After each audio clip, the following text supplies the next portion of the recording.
This is Democracy Now!, democracynow.org. I'm Amy Goodman with Juan Gonzalez. On Thursday, Mexican President Claudia Sheinbaum will join other leaders from Latin American and Caribbean countries in Tegucigalpa, Honduras, for an emergency meeting to respond to President Donald Trump's mass deportations and more. In one of Trump's first executive orders, he designated Mexican cartels terrorist organizations and followed up with the deployment of 1,500 active-duty troops to the U.S.-Mexico border. This was Mexican President Sheinbaum's response to a question from a reporter. With cartels being considered terrorist organizations, what measures will the Mexican government take regarding future cases like these, President? We are fighting these criminal groups, and what we want is collaboration and coordination. Unilateral decisions don't help. Collaboration does. So we're conducting a legal analysis of the implications for various organizations not linked to crime, which could face economic problems due to this decision. In any case, we aim to make a proposal to the United States, which is what we are working on, to collaborate together. Meanwhile, President Sheinbaum mocked President Trump's renaming the Gulf of Mexico the Gulf of America during one of her recent daily news conferences as she stood in front of a large map from 1607 that labeled much of North America America Mexicana, or Mexican America. The United Nations recognizes the name Gulf of Mexico, but next, why don't we call it Mexican America? It sounds nice, doesn't it? Since 1607, the Constitution of Apatzingan was Mexican America, so let's call it Mexican America. It sounds nice, doesn't it? Gulf of Mexico since 1607, and it is also internationally recognized. This week, Google said it will rename the Gulf of Mexico Gulf of America in Google Maps for users in the U.S. For more on the first 100 days of Mexican President Claudia Sheinbaum, we're joined by Edwin Ackerman, sociology professor at Syracuse University, the author of Origins of the Mass Parties, Dispossession, and the Party Form in Mexico and Bolivia. Professor Ackerman, welcome back to Democracy Now! Why don't you respond to what we just laid out and lay out your response to the first 100 days of the first female president of Mexico? Yeah, thanks so much for having me. Yeah, this past 100 days, I think, have been defined on the one hand by this constant tension and negotiations with the Trump administration that we can talk a bit more about. But I would also want to emphasize that, on the domestic front within Mexico, it has also been a very sort of newsworthy 100 days in which there's been a series of constitutional reforms that have been passed, about a dozen of them in this past 3 months. You have to remember, Claudia Sheinbaum comes in with a very strong hand. She has a 2/3 majority in both chambers, and is following the sort of legacy and popularity of AMLO. She herself has maintained very high levels of popularity, and they have been able to push through several, again, important constitutional reforms that range from indigenous rights to housing rights to perhaps more polemically national security matters. So that's a very important part of this 100 days. Right?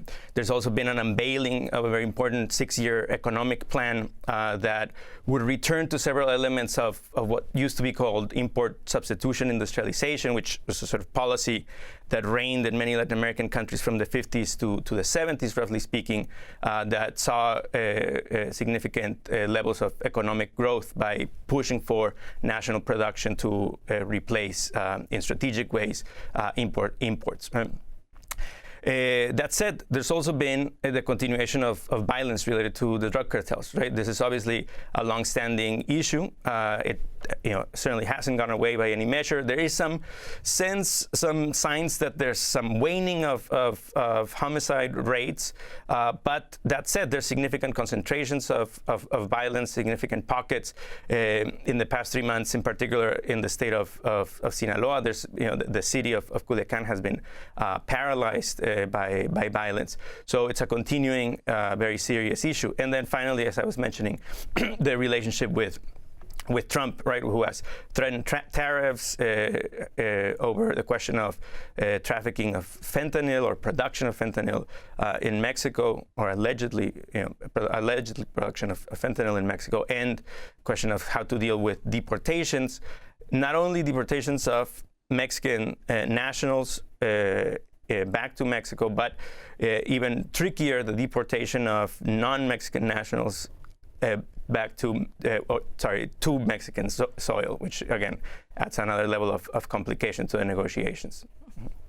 And Professor Ackerman, I wanted to ask you if you could hone in a little bit about the reforms that have occurred. You mentioned her popularity. She has an 80% positive rating among the Mexican public. Many of the people who didn't vote for her now support her. And some of the specific reforms, for instance, reducing the age for which women can qualify for a pension to 60 years of age versus 65 for men. What was her rationale for that? Right. Yeah. So there's been a series of reforms, right, that I think partly explain the continuation of her popularity, as you were mentioning. The particular one that you mentioned that it targets women, the rationale for that, as she says it explicitly in the morning conferences, is that women, for historical reasons, as she always points out, not that it has to be that way, but that in practice it has been that way, for historical reasons, have taken a significant amount of work in the household that goes unpaid for. Right? So that for her is a reason to lower the age to access that pension versus men. And there have also been major changes in terms of the natural resources of Mexico and the social benefit. For instance, that the petroleum industry and other critical industries must pursue. Could you talk about that as well? Right. I mean, so there's significant changes to the energy sector that basically try and give the state a bigger share or stakehold of the market to recenter the role of the state. And if you go down the list of reforms, this is basically the theme that you see. For example, on a slightly different topic, the question of housing.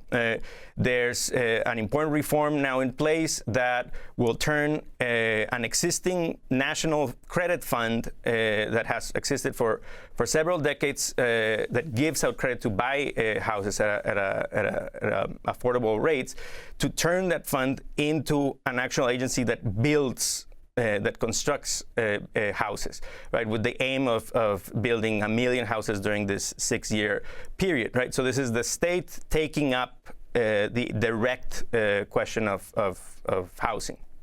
So, and of course, President Sheinbaum herself is a climate scientist, a former mayor of Mexico City. Can you talk about the meaning of Trump coming into office, how Sheinbaum has responded? You know, we saw when Trudeau came and had dinner with Mar-a-Lago, and now Trudeau is out. Right. Claudia Sheinbaum did not do anything like that, right, even when he threatened tariffs against her, but is accepting Mexican migrants back, right, being deported by plane. Right. That's right. Right. So I think the strategy that the Mexican government has opted for is partly based on the previous experience of Trump's first term, right? You have to remember AMLO was in power when they overlap for a bit. So there's some record, some history there of how to deal with Trump. And it seems that they've calculated, the Mexican government has calculated that, let's say, diplomacy or sort of diplomatic strategic thinking over public confrontations get the results. Right? There are several examples of this happening again during Trump's first term and its interaction with AMLO. There was tariffs also threatened back then. Several of these issues were placed on the table and eventually neutralized. And I think Sheinbaum has been able to, up to this point, do so. I think this has to do with a couple of things. One is that if we step back from the Trump years, it's not an exaggeration to say that from the point of view of Mexico, on many of these issues, there's no significant difference in practice between a Democratic administration and a Republican administration. If you think about things like the building of the wall, it began during a Democratic administration, right? 94 during Clinton, continued through the Obama period. That is, the wall itself is not, specific to Trump. Mass deportations, as I'm sure your audience is well aware of, Obama and Biden, for that matter, have significant numbers of deportations that even overcome Trump's first term, and even the pressure for Mexico to secure its southern border against Central American migrants also precedes Trump. So there's a long-standing record of negotiation or conversation, obviously very difficult and under asymmetrical conditions. Right? Now, the second thing to say is that I think the Mexican administration is betting on the tariff threats being a bluff, right? Not only because those threats already had existed in the past and they ended up going nowhere, but because there's let's say structural reasons for why the U.S. imposing tariffs on Mexico would be shooting itself on the leg.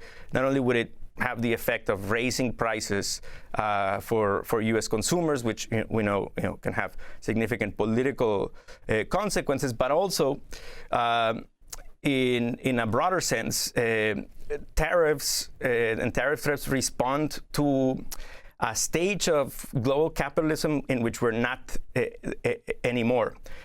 Trump is operating from the point of view that you can sort of prop up, in a sense, national capitalists in an age of globalized capital, in which it's unclear, for example, if you're placing tariffs on Mexican imports, to what degree are those imports being produced by Mexican capital as opposed to U.S. capital or international capital. So that sets some limits on tariffs. Yeah. Professor Ackerman, I want to follow up on this tariff issue because, clearly, since Mexico is the largest trading partner of the United States right now, it would be counterproductive in terms of Mexico. But some of the smaller Latin American states, the threats of tariffs against Colombia or against Panama, because Trump claims he wants to retake Panama. A lot of people are not aware that all of these, even the threats by Trump, are violations of the Organization of American States Charter, which the United States helped found. Article 20 says no state may use or encourage the use of coercive measures of an economic or political character in order to force the sovereign will of another state and obtain from it advantages of any kind. Do you sense that this Trump policy is going to end up uniting Latin America more in opposition to the United States?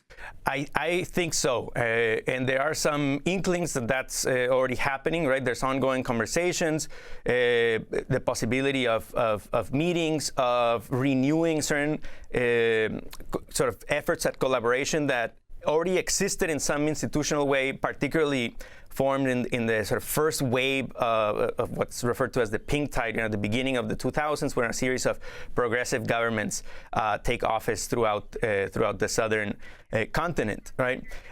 Some of those efforts that were put in place again in the early 2000s were later abandoned or put to the wayside as some of these countries elected right-wing formations, but we can see again a renewed pink tide, if you will, that partly is interested in this also even before Trump taking office, partly is interested in creating stronger links both at the political level in terms of coordinating responses and at the economic level in terms of integrating to some degree the economies. And you hear a lot of buzz about this happening in the past 3 months. Yes. I want to thank you so much for being with us, Edwin Ackerman, sociology professor at Syracuse University. And this update, Honduras President Xiomara Castro says she's canceled Thursday's meeting of the Community of Latin American and Caribbean States, CELAC, citing lack of consensus.